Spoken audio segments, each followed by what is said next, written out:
Hey everyone, my name is Anthony and I'm a former pitcher. My playing days are past gone, but I still thoroughly enjoy watching the game of baseball, and I love to learn as much as I can about the game, and I enjoy having the opportunity to pass down some of the knowledge I've garnered throughout my playing days, and I still continue to gather today.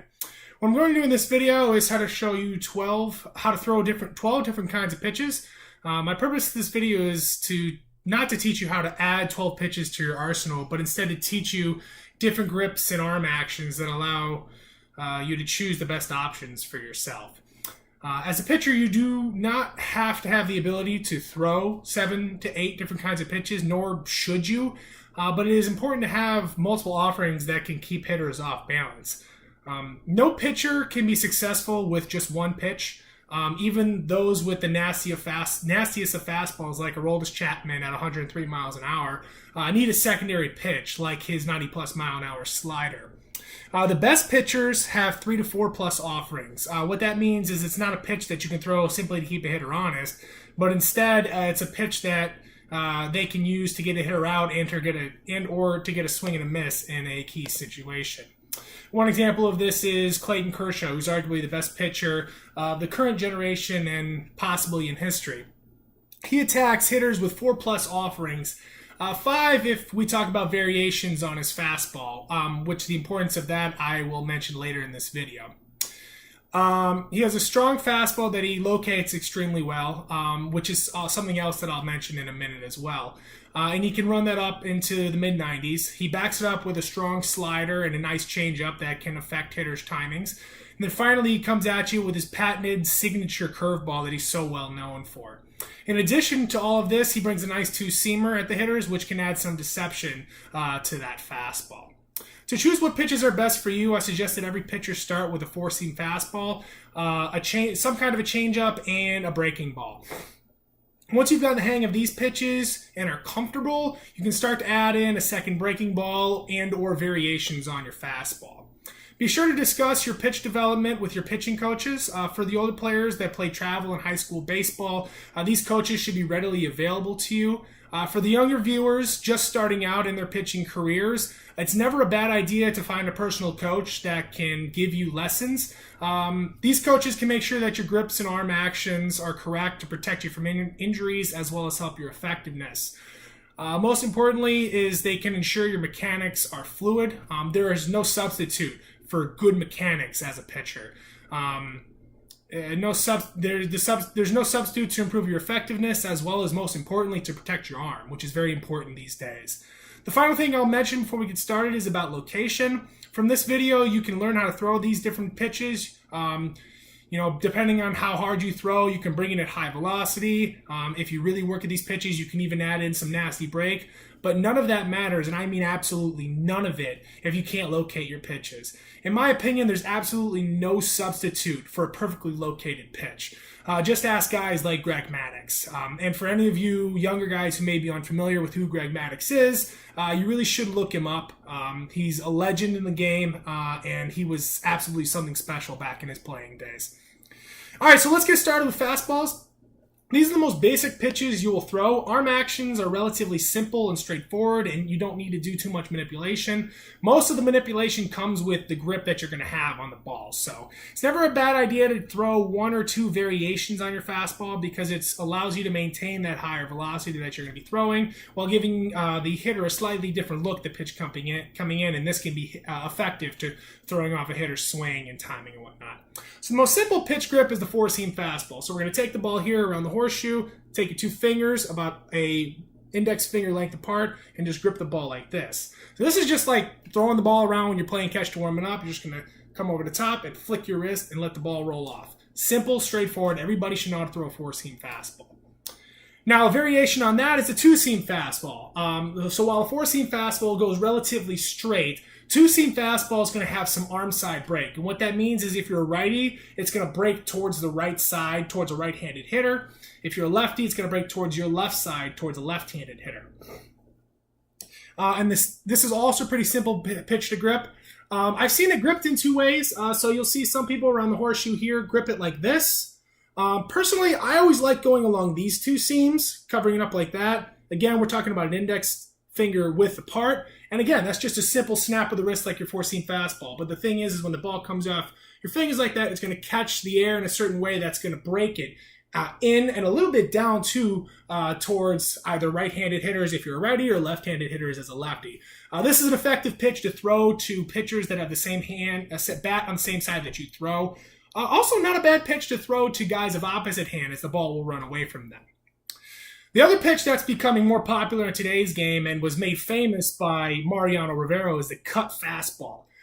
This pitch can be a little bit dangerous to throw because it does put a lot of pressure on the interior of your elbow here, which can lead to injuries of the UCL and possibly Tommy John. But if you can get it down effectively and you're throwing it properly, you can avoid injury. So that's why I always suggest talking to your pitching coaches.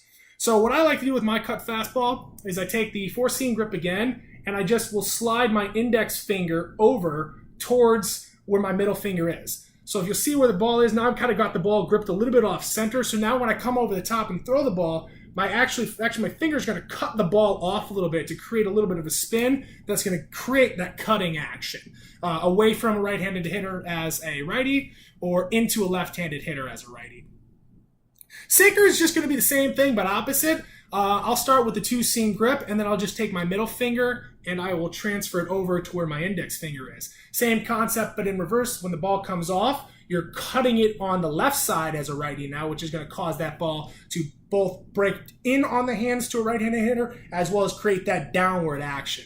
The sinker is becoming very popular in today's game, specifically that hard sinker. Guys are replacing their four-seamers with that. They can be very effective in jamming guys or getting them to hit the ball on the ground. Final pitch is a pitch I never actually really threw too much in my career. It's the split-fingered fastball. There are multiple grips. Back in my day, I gripped it along these two seams with a very wide grip, but you'll see a lot of pitchers gripping it along the horseshoe just like this as well. This is a difficult pitch to get down because in order to get that strong bottom dropping out action, you really do need to have the grip really well and wide. I threw it for a little bit in my career. People knew when I was throwing it because they could see me kind of gripping the ball in my glove on the mound and everything like that. So it was hard to deceive anybody. So this also is a pitch that puts a lot of strain on your elbow here. So it's another pitch you need to be very careful with. Now, 100-mile-per-hour fastballs that blow guys away are the posterizing dunks of baseball. The nasty breaking pitches are the ankle breakers.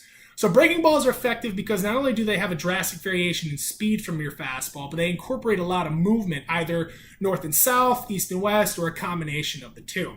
For some guys like myself, breaking balls were our calling cards. I didn't throw extremely hard, but I did a really good job of keeping guys off balance, locating my pitches, and especially had a lot of break on my breaking balls. So the first pitch I'll start with to you today is a 12-6 curveball, a hammer curve. So for me, the curveball, I always took the horseshoe here, took my index finger and my ring finger and gripped it on the top portion here. So the difference between this and a fastball is a fastball you're just going to throw straight over the top with this. With a curveball, especially the 12-6, if you want that straight downward action, you really need to make sure that when you're coming through, you get that finger out in front and your fingers on top. Because when you're up there, you're going to snap the ball like that, and it's going to give you that straight tumbling action like that. The ball will then break straight down. Now, the other pitch that I threw that I was actually my calling card was my slider. Again, not a hard pitch, but had a lot of break with it, and I could spot it very well. So for me, I'm going to take the horseshoe again, and I'm just going to grip along this region here with my two fingers. Middle finger is going to go on the seams, and then index finger is right next to it. So you see how it kind of loops around the end of there. So with the normal curveball, so with the 12-6 curveball, we were talking about being straight on top. But now for a slider, we want to cut that off to the side a little bit, almost a little bit closer to what a four-seam fastball coming in would be. We want to cut this off on the side. That way when the ball comes out, it creates that kind of side spin on it, which is going to give you that slider break to it. Now, I actually kind of threw a slurve in my career. You don't see too many guys throwing it purposefully. You'll see guys trying to throw curveballs and end up being kind of slurvy because they drop their arm down a little bit.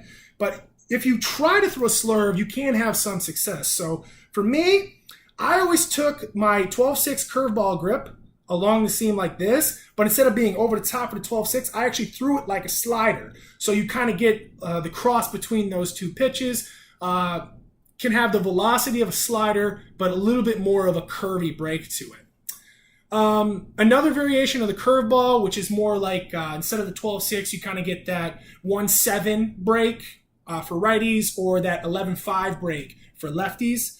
I took the slider grip that I was showing you previously, and then I treated it like the 12-6 curveball, so straight over the top. Because of the grip, you're going to get a little bit of that spinning action that's going to cause that to break east and west a little bit. But when you're over the top, you're going to get more of that hammer down action, which creates that 1-7 or 11-5 break.